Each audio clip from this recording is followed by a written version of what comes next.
यह सवाल तीर की तरह उसके दिल में लगता था और उसकी दुनिया अंधेर हो जाती। इन जांगुसल लम्हात में अगर शब्बों की डहारस और बेलौस मोहब्बत मुयस्सर न होती तो शायद वो बिल्कुल टूट फूट जाता। वो इसकी उम्मीद बंधाती थी, इसके अंदर आस जगाती कि इसकी माँ जिंदा है और एक दिन जरूर वो इसके सीने से लगेगा। राजा और शबाना की कोशिशों से धीरे धीरे अम्मू को कुछ करार आने लगा। वो मायूसी के अंधेरे में आस की रोशनी जलाकर धीरे धीरे कदम उठाने लगा। पारे जैसा खौफनाक कुत्ता अब अम्मू का बिल्कुल मती हो चुका था। वो इसके इशारों पर चलता था। कबीर अहमद, शरीफ और शब्बो वगैरह अम्मू के लिए इसकी अताअतमंदी देखकर हैरान होते। और बात सिर्फ अकेले पारे ही की नहीं थी, दूसरे जानवर भी बहुत जल्द उससे मानूस हो जाते। राजा हाउंड नस्ल के जो नायाब पिल्ले अपने साथ लेकर आया था वो तेजी से बड़े हो रहे थे। राजा ने उन्हें शिकार के लिए सधाने का काम अम्मू को सौंपा था और वो ये काम बड़ी खुश असलूबी से अंजाम दे रहा था। यूं लगता था उसे ज्यादा मेहनत ही नहीं करनी पड़ती, जानवर खुद ब खुद उसकी मर्जी और मंशा समझने लगता है। कुछ दिन बाद राजा कहीं से 2 मुश्की घोड़े ले आया। ये भी माजा के हीरे की तरह अव्वल दर्जे के सरकश जानवर थे। दोनों भाई थे, इनके रंग ढंग बिल्कुल एक जैसे थे। अगर राजा इन्हें खुद सधाने की कोशिश करता तो शायद उसके लिए महीनों दरकार होते, लेकिन अम्मू के साथ मिलकर उसने 3-4 हफ्तों में ही घोड़ों को एकदम सवारी और शिकार के लिए ट्रेन कर दिया। राजा दोनों घोड़ों को अपने पाटेखा पर लाद कर ले गया और इस जमींदार को दे आया जिससे लेकर आया था। इसके बाद ये सिलसिला चल निकला। कभी 1-2 घोड़े, कभी 2-4 कुत्ते वहां कबीर अहमद के बाग में पहुंचने लगे। राजा और अम्मू इन्हें मिलकर सधाते थे, घोड़ों को दुल्की और सरपट चाल सिखाते, मालिक की इशारों को समझने की तरबियत देते, कुत्तों को पलटने और झपटने की ट्रेनिंग देते, शिकार को पकड़ने और फिर मालिक तक लाने का तरीकाकार उन्हें समझाते। ये दिलचस्प लेकिन नहायत मुश्किल और किसी हद तक खतरनाक काम था। अम्मू की मौजूदगी ने इस काम को आसान कर दिया था। अब ज्यादातर जिम्मेदारी वो खुद उठा रहा था। जानवर की तरबियत मुकम्मल हो जाती तो राजा उसे मालिक के पास वापस ले जाता या फिर मालिक खुद वहां आ जाता और 1-2 रोज में वहीं बाग में रहकर अपने जानवर के दरमियान हमआंगी पैदा करता। काम का मुआवजा वगैरह राजा ही वसूल करता था। अखराजात के लिए अम्मू को माकूल रकम दे देता था। वैसे भी वो हर तरह अम्मू और शबाना का ख्याल रखता था। बहरहाल उसकी खामियां खराबियां भी उसके साथ मौजूद थीं। वो गाये बगाए अपनी दिल पचौरी के लिए अपने पाटे खां समेत बाग से गायब हो जाता और अगले दिन फिर या 1 दिन बाद वापस आ जाता। जिंदगी एक हमवार रफ्तार से आगे बढ़ने लगी। जून जुलाई के दिन थे, फल पक कर तैयार हो चुका था। कबीर अहमद के लिए चलना फिरना अब मजीद दुश्वार हो गया था। वो टांग के साथ साथ अपने कोहले को भी मफलूज महसूस करता था और व्हीलचेयर इस्तेमाल करने लगा था। वो और शरीफ, उसकी बीवी और 2 मुलाजिम लड़के सारा दिन बाग के कामों में मसरूफ रहते। अक्सर शबाना भी उनका हाथ बटाने लगती। राजा और अम्मू एक खुले अहाते में घोड़ों को दौड़ाते, इनकी सवारी करते, बांस या रस्सी के सिरे पर गोश्त के टुकड़े बांधकर शिकारी कुत्तों को पलटने झपटने की तरबियत देते। अम्मू शोला मिजाज जानवरों का सामना बिल्कुल बेखतर होकर करता और राजा हैरत से देखता रह जाता। तवील गर्म दोपहर में जब हर तरफ सन्नाटा छा जाता, वो बाग की ठंडी छांव में चारपाइयां डाल लेते, पंपी के शफाफ पानी में नहाते, अपने बाग के आम चूसते और कच्ची लस्सी के गिलास भर भर कर पीते। रात का खाना वो सब इकट्ठे खाते और छत पर देर तक बातें करते रहते। इन सारी मसरूफियात में अम्मू का दिल लगा रहता, लेकिन जब फारिग और अकेला होता तो माँ की जुदाई का गम एक आसेब की तरह उसे अपनी गिरफ्त में जकड़ लेता और बेहाल कर देता। वो भी एक ऐसी ही तारों भरी रात थी। रात की रानी और पुख्ता आमों की मिली जुली खुशबू हवा में रची हुई थी। नीचे सेन में शबाना और मरियम रात के खाने के बाद बर्तन धो रही थी। सेन में पाटे खां की फटी हुई आवाज गूंज रही थी। राजा अभी अभी कहीं से वापस आया था। कुछ देर बाद वो कच्ची सीढ़ियां चढ़कर अम्मू के पास आन मौजूद हुआ। अब अक्सर वो इमरान कहकर उसे बुलाता था। उसके मुंह से शराब की हल्की सी बू आ रही थी। वो अम्मू के कंधे पर हाथ मारकर बोला, इमरान, बड़ा टैट आर्डर मिला है। 4 सुवर मार घोड़े हैं। सुवर मार समझते हो ना तुम, जिन पर बैठ कर पर्ची वगैरह से सुवर का शिकार खेलते। ऐसे घोड़ों को सधाना थोड़ी मुश्किल होता है, पर फी घोड़ा 3000 रुपया दे रहे हैं। सौदा फिट है। अम्मू ने जैसे उसकी बात सुनी नहीं, वह अपने ख्यालों में गुम था। क्या बात है यार, तेरी बत्ती आज फिर बुझी हुई है। अम्मू ने सिगरेट का कश लेते हुए कहा, बाहर राजा, तुमने कहा था कि बरसात से पहले निकलेंगे और माँ का खोज लगा कर ही वापस आएंगे। मुझे सब याद है इमरान, बल्कि तुमसे भी कुछ ज्यादा ही याद है। मैं बस बाहर के हालात देख रहा हूँ, कहीं जरा सी गुंजाइश मिली नहीं और हम यहाँ से निकले नहीं। हालात को क्या है? राजा ने सिगरेट सुलगाया और माचिस की तीली पाँव से मसल कर बोला, इमरान, मैं तुझे और शब्बों को सब कुछ बताता नहीं हूँ कि तुम दोनों को भी परेशान होना पड़ेगा, लेकिन सच्ची बात यह है कि अभी कीकरा के हालात ठीक नहीं है। माचा का भाई नाजा बहुत गुस्से में। पिछले महीने उसने मेरे ठेकरा वाले घर पर हल्ला बोला है। पहले वहां तोड़ फोड़ मचाई, फिर हवाई फायरिंग की और बाद में आग लगा थी। पुलिस खड़ी तमाशा देखती रही। नाजा ने पिंड में ऐलान करते हुए कहा है कि जो मेरा आता पता बताएगा वो इसका मुंह नोटों से भर देगा, और जो मुझे छुपाने की कोशिश करेगा इसका हशर नशर हो जाएगा। पर यह सब कुछ कब तक चलता रहेगा महाराजे? हम कब तक चूहों की तरह चुप कर यहाँ बैठे रहेंगे? मैंने सुना है पिछले 2-3 हफ्तों से नाजा की इकरा में नजर नहीं आ रहा। हो सकता है कि पुलिस के बड़े अफसर फिर उसके पीछे लग गए हों। वो कभी कभी कबायली इलाके की तरफ भी निकल जाता है। अगर ऐसा हो गया तो फिर हमारे लिए आसानी हो जाएगी। लेकिन मैं क्या करूं राजे, मेरे लिए अब एक एक दिन गुजारना मुश्किल है। अम्मू की आंखों में नमी आ गई।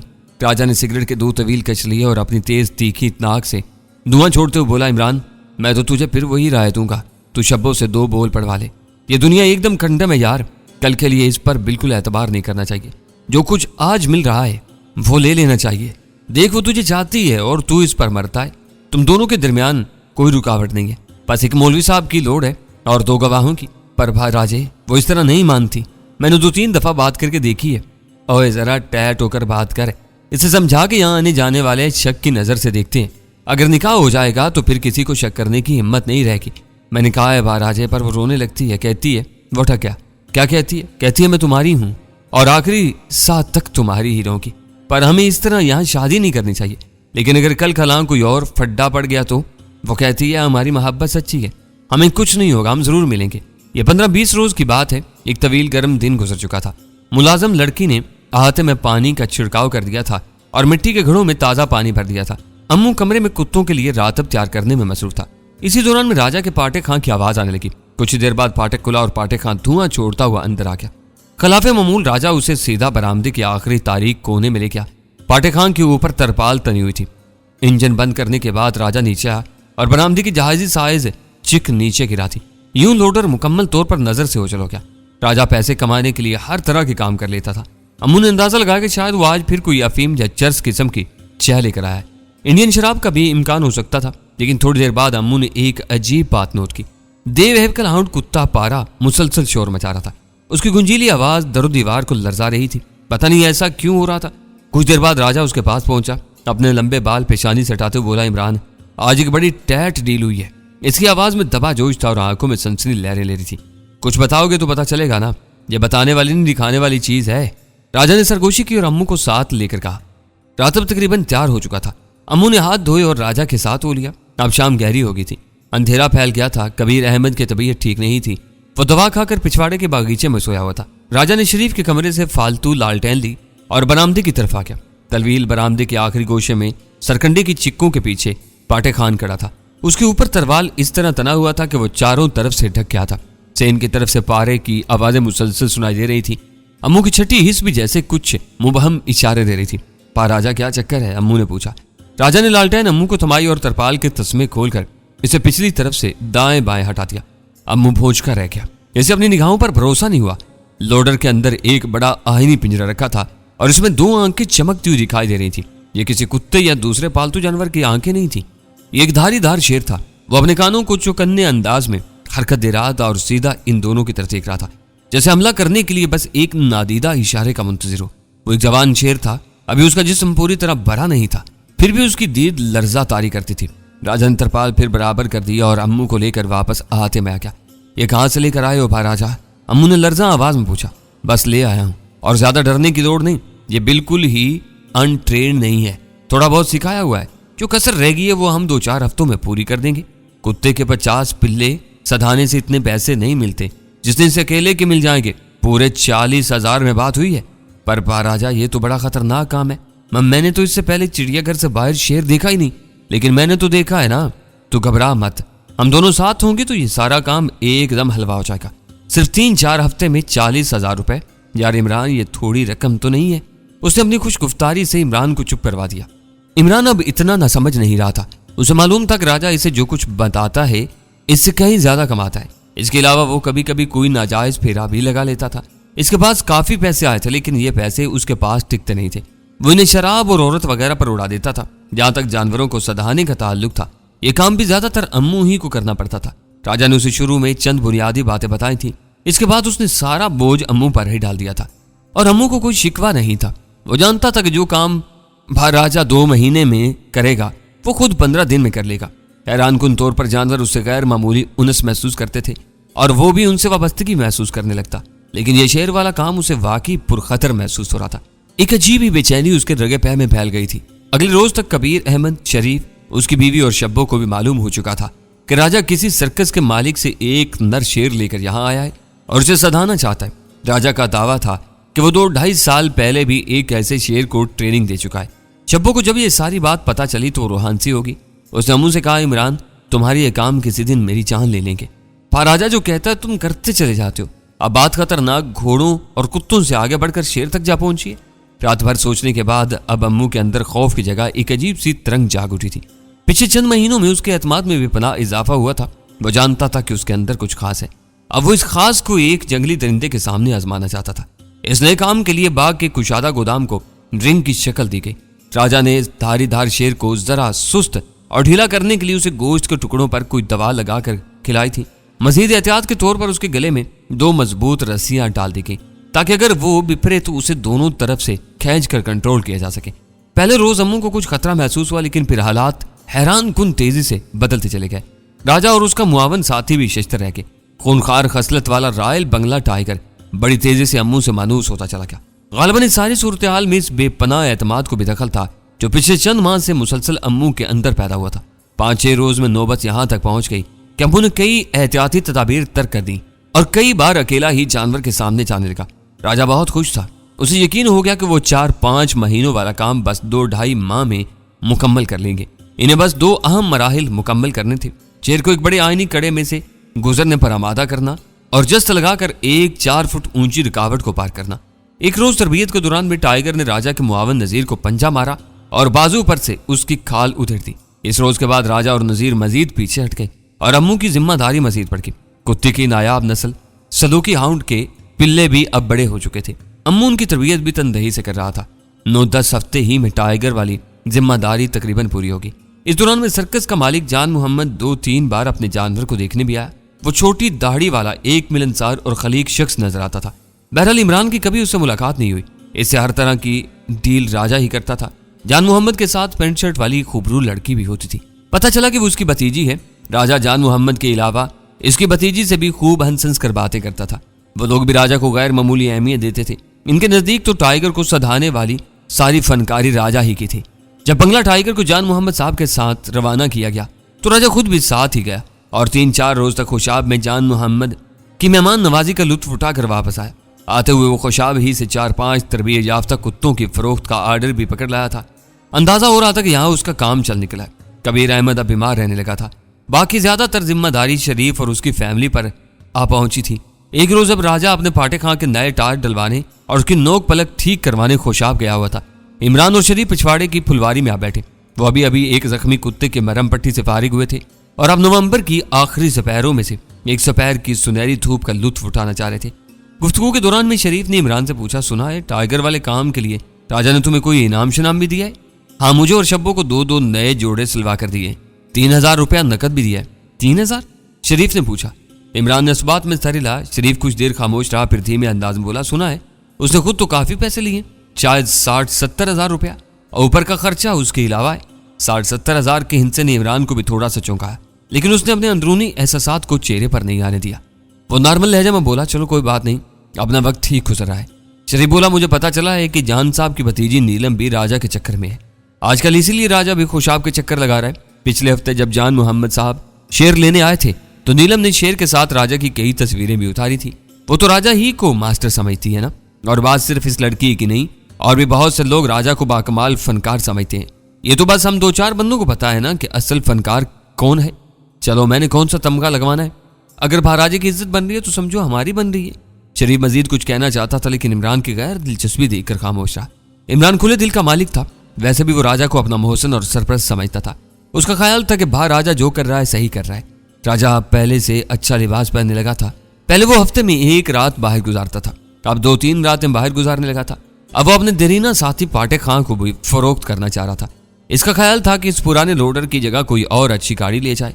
इमरान को इसका यह प्रोग्राम ज्यादा पसंद नहीं आया। पता नहीं क्यों इसे इस पुरानी गाड़ी से उन्स हो गया था। शायद इसलिए कि इस गाड़ी ने कोई 1 साल पहले बड़ी सख्त जानी का मुजाहरा करके इमरान और शबाना को किकरा गांव की जानलेवा हदूद से निकाला था। बहरहाल राजा के अपने फैसले होते थे। एक रोज वो पाटे खां को कहीं छोड़ आया और उसकी जगह एक अच्छी हालत का सेकंड हैंड लोडर ले आया। ये 5-6 दिन बाद की बात है। राजा अपने नए लोडर पर आंधी तूफान की तरह बाग में दाखिल हुआ। वह कल दोपहर से कहीं गया हुआ था। इसे लोडर से उतरते देखकर इमरान और शरीफ हैरान रह गए। शब्बो तो बाकायदा चिल्ला उठी। राजा का स्वेटर सामने से उधड़ा हुआ था, कमीज का गिरेबान भी कटा फुटा था। राजा की गर्दन और चेहरे पर जख्म नजर आ रहे थे। इन जख्मों से बहने वाला खून नाव तक चला गया था। राजा लंगड़ाता हुआ इमरान की तरफ आया और घबराए हुए लहजे में बोला, चलो इमरान, तुम्हें मेरे साथ चलना है। कहाँ? और तुम तो इतने जख्मी। कोई बात नहीं, तुम बस आओ मेरे साथ, ये बहुत जरूरी है। किसी हथियार वगैरह की लोड तो नहीं? नहीं, बस तुम आ जाओ। इमरान की समझ में कुछ नहीं आ रहा था, लेकिन वो राजा के साथ उसके नए लोडर में आ बैठा। इमरान ने राजा के जख्मों को गौर से देखा तो उसके रोंगटे खड़े हो गए। ये जख्म किसी आले वगैरह से नहीं आए थे, ये पंजों के जख्म थे। इमरान का ध्यान सीधा धारीदार बंगला टाइगर की तरफ चला गया। लोडर तेजी से कच्चे पक्के रास्ते पर भागा चला जा रहा था। इमरान ने पूछा, महाराजा, कहीं जान साहब के शेर ने तो काम नहीं दिखाया? राजा ने अपने मफलर से खून साफ करते हुए इस बात में सर हिलाया। उसे पता नहीं क्या हो गया, किसी तरह संभाले ही नहीं जा रहा। एक मुलाजिम का तो उसने तकरीबन पेट ही फाड़ दिया है, एक दो और बंदों को भी जख्मी कर दिया है। ओहो, कहाँ है वो? चांद साहब के गांव वाले मकान पर सेन में घूम रहा है। हमने सेन के दोनों दरवाजे बाहर से बंद कर दिए। वो लड़की नीलम अभी अंदर के एक कमरे में है, इसे हम नहीं निकाल सके। राजा ऊंचे नीचे रास्ते पर लोडर को उड़ाए चला जा रहा था। वो दोनों बुरी तरह उछल रहे थे। अंदाजा हो रहा था कि सूरत हाल को संभालने के लिए राजा ने पहले खुद कोशिश की है। जब कोई बस नहीं चला तो इमरान की तरफ भागा है। करीबन 1 घंटे में वो दोनों मतलूबा गांव के मतलूबा मकान पर पहुंच गए। यहाँ एक फाटक के सामने बहुत से लोग जमा चुके थे। मकान के अहाते की दीवार 7-8 फुट ऊंची थी। लोग इर्द गिर्द की छतों पर से अहाते में झांक रहे थे। कुछ लोग रेडियो वगैरह पर खड़े होकर बैरूनी दीवार के ऊपर से अहाते में झांकने की कोशिश कर रहे थे। उनके चेहरे पर गंभीर तजस्सुस और हरास नजर आता था। यहाँ इमरान को जान मोहम्मद साहब और उनके 2-3 मुलाजिम भी नजर आए। एक मुलाजिम जख्मी था और उसके बाजू पर ताज़ा पट्टी बनी हुई थी। जान मोहम्मद साहब के हाथ में पंप एक्शन राइफल थी और वह फाटक की दर्ज में से अहाते में झांकने की सही में मसरूफ थी। इमरान के वहां पहुंचते ही हर तरफ हलचल नजर आई। सब लोग गहरे तजस्सुस और दिलचस्पी से उसे देखने लगे। इमरान के फाटक के सामने पहुंचते ही राजा ने फाटक का छोटा दरवाजा खुलवाया और इमरान को अंदर दाखिल कर दिया। खुद वो अपने 3.8 के रिवाल्वर के साथ दरवाजे में खड़ा हो गया ताकि कोई ना कुछ गवार सूरत हाल पेश आने की सूरत में मुनासिब रद्द-ए-अमल जाहिर कर सके। हमेशा की तरह इमरान के पास कोई हथियार नहीं था। उसका हथियार बस उसके अंदर एतमाद और वजदान था। ऐसे मौकों पर उसका सीना पुरजोश धड़कनों से भर जाता था। वो हाथ में बस एक छोटी सी छड़ी लिए बड़े नफे तुले कदमों से बरामदे की समत गया। उसे बताया गया था और उसे खुद भी यही अंदाजा हुआ कि शेर बरामदे की तरफ है। चंद ही सेकंड बाद शेर यानी रॉयल बंगला टाइगर और इमरान आमने सामने थे। टाइगर की आंखों में आज वहशत चमक रही थी और उसके हरकत सकनात में तब्दीली महसूस होती थी। इसके अंदर से एक बेसाख्ता गूंज बरामद हो रही थी। इस धीमी लेकिन पारदर गूंज में ग़ज़ब व गज़ब और खूनखारी की सारी अलामात मौजूद थी। वो खतरनाक अंदाज में इमरान की तरफ बढ़ा। इमरान जानता था कि यही फैसले का लम्हा है। अब अगर उसने कदम पीछे हटाए तो बिफरा हुआ जानवर कुछ भी कर सकता है। अपने बेपनाह एतमाद और वजदान के सहारे वो अपनी जगह खड़ा रहा। न सिर्फ खड़ा रहा बल्कि उसने 2 कदम आगे बढ़ाए, छड़ी से मखसूस इशारा किया और उसे हुक्म दिया, बैठ जाओ, बैठ जाओ। उसके हुक्म में सख्ती की जगह एक मोहब्बत वाली नरमी थी। चंद सेकंड तक इंसान और दरिंदे ने अपनी आंखें एक दूसरे में पवस्त रखी। फिर फैसला हो गया। इमरान का जादू फिर काम कर गया। टाइगर का दबाव अपनी पिछली टांगों पर कम हो गया। यह इस अमर की तरफ इशारा था कि वो जारहाना अंदाज तर्क कर चुका है।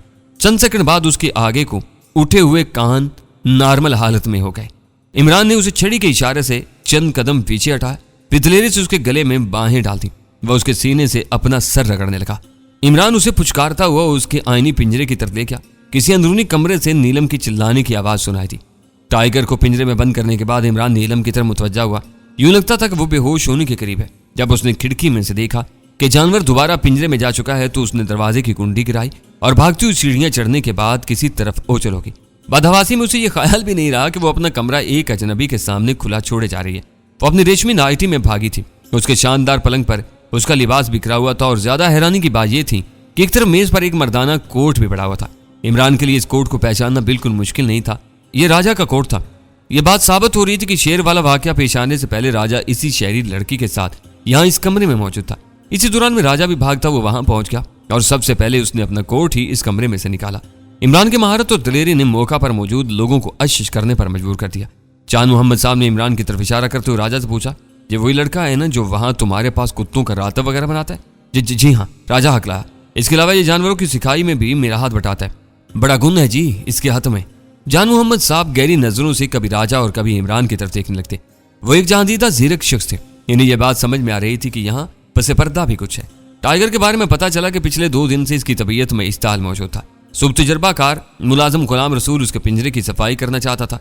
इससे बस 1 सेकंड के लिए पिंजरे का दरवाजा खोला। टाइगर खौफनाक तेजी से इस पर झपटा और उसे शदीद जख्मी कर दिया। इसके बाद तकरीबन 1 घंटे तक इसने हवेली में तहलका मचाए रखा और किसी तरह कंट्रोल नहीं हुआ। अब वो हालांकि दोबारा पिंजरे में बंद हो चुका था, मगर उसके तेवर मामूल पर नहीं आए थे। जान मोहम्मद साहब की ख्वाहिश थी कि इमरान अभी 1-2 दिन यहीं रहे। राजा ने भी इस बात की तायद की। ये और बात है कि वो इस सूरत हाल पर ज्यादा खुश नजर नहीं आता था। 2 दिन में ही इमरान को मालूम हो गया कि जान मोहम्मद साहब बहुत अच्छी तबीयत के मालिक हैं। एक बड़े सर्कस में अपने एक दोस्त के साथ इनकी साझेदारी थी और पिछले करीबन 15 साल से ये साझेदारी बड़े अच्छे तरीके से चल रही थी और लगता था कि आगे भी चलती रहेगी। पेंट शर्ट वाली लड़की नीलम जान साहब की भतीजी नहीं बल्कि मुआवन थी। ये कह लें कि सेक्रेटरी थी। एक दफा उसकी शादी होकर खत्म हो चुकी थी और अब वो दूसरी शादी करने की फिक्र में थी। यह और बात है कि इस मर्तबा उसने एक ऐसा शख्स से शादी के लिए चुना था जो घाट घाट का पानी पी रहा था और आइंदा भी पीना चाहता था।